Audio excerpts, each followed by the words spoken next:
ఈ తల్లి గారు మన కోసం మాత్రమే కాదు, ఆంధ్ర రాష్ట్రం కొరకు, తెలంగాణ ప్రజల కొరకు, దేశమంతటి కొరకు ప్రార్థించే తల్లి గారిని దేవుడు మనందరికీ, మన దేశానికి, మన రాష్ట్రానికి ప్రభు దయచేశాడు. రాష్ట్రాలను, దేశాలను నడిపించే నాయకుల కుటుంబం వారికి ఇచ్చాడు. వైఎస్ రాజశేఖర్ గారు మన మధ్యలో లేకపోయినా దేశంలోని అన్ని రాష్ట్రాల ముఖ్యమంత్రులు, ప్రధానమంత్రులు కూడా ఆశ్చర్యపోయేటువంటి అద్భుతమైనటువంటి నాయకుడిని మీ రాష్ట్రానికి ఇచ్చారని చెప్పడం మనం విన్నాం.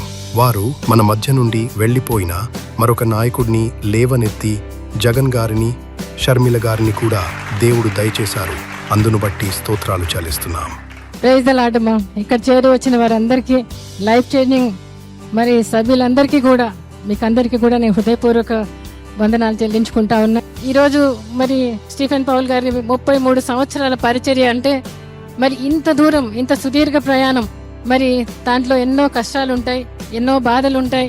వాటన్నిటిని అధిగమించి మరి దేవుడు బలమిచ్చి, తనను బలపరిచి ఇంత దూరం నడిపించి, మరి ఈ పరిచర్య ఇప్పుడు ఈరోజు కొన్ని లక్షల మంది రోజు వింటున్నారంటే దేవునికి కృతజ్ఞత చెల్లించుకోవాలి.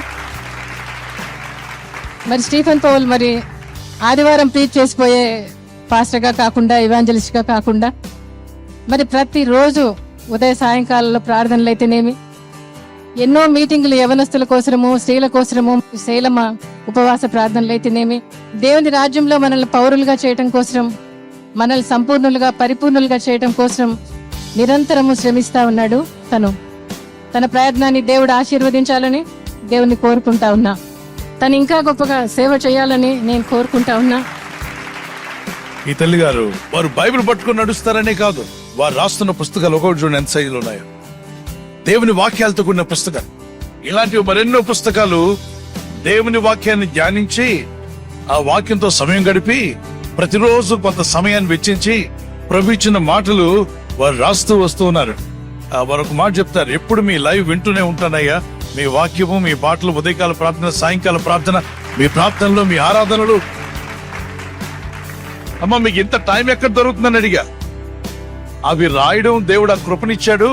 అది రాస్తుండగా నా ఆత్మ ఆనందిస్తుందని. పరిశుద్ధాత్ముడు రాయించేటువంటి కృపనిచ్చినందుకు గట్టిగా చప్పట్లు కొడతాం. ఇది ఆత్మ దేవుడు రాయించేటువంటి పుస్తకం.